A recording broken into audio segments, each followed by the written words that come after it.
ఇండియాలో నిజాయితీగా పనిచేసే వారు ఎవరిని కూడా బతకనివ్వరని ఇంకోసారి రుజువైంది. ఖాన్ సార్ ఈ పేరు సౌత్ ఇండియాలో ఉన్నవారికి పెద్దగా పరిచయం లేదేమో కానీ నార్త్ ఇండియాలో ఉన్నవారికి కాంపిటేటివ్ ఎగ్జామ్స్కి ప్రిపేర్ అయిన వాళ్ళకి చాలామందికి తెలుసు. ఇతను ఒక టీచర్. తన దగ్గర గవర్నమెంట్ లేదు కానీ టాలెంట్ ఉంది. పేద విద్యార్థులకి విద్య, వైద్యం, ఉద్యోగం ఇలా చాలా ప్రొవైడ్ చేశాడు. సింపుల్గా తన టీచింగ్ స్కిల్స్ ఎలా ఉంటాయన్నది చెప్పాలంటే కేవలం ఒక్క ఇయర్లోనే బీహార్లో తన దగ్గర చదువుతున్న 12,000 మంది స్టూడెంట్స్ ఒంటి మీద ఒకేసారి కాకి డ్రెస్ పడేటట్టు చేశాడు. తన టాలెంట్ అలాంటిది. తన దగ్గర చదువుకున్న ప్రతి ఒక్కరికి కూడా పోలీస్ ఉద్యోగం వచ్చింది.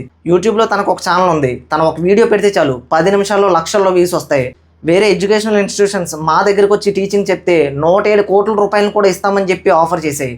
ఇమాజిన్ 107 కోట్ల రూపాయలు అంటే ఇప్పుడు మన టాలీవుడ్లో ఒక స్టార్ హీరో కొన్ని నెలలు కష్టపడితేనే కానీ అంత అమౌంట్ ఇవ్వరు.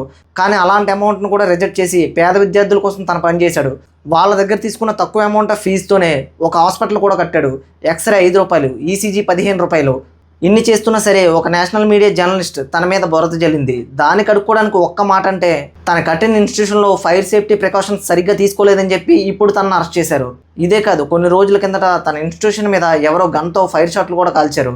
అది విన్న తర్వాత 100 మంది స్టూడెంట్స్ తనకు సపోర్ట్గా నిలిచారు.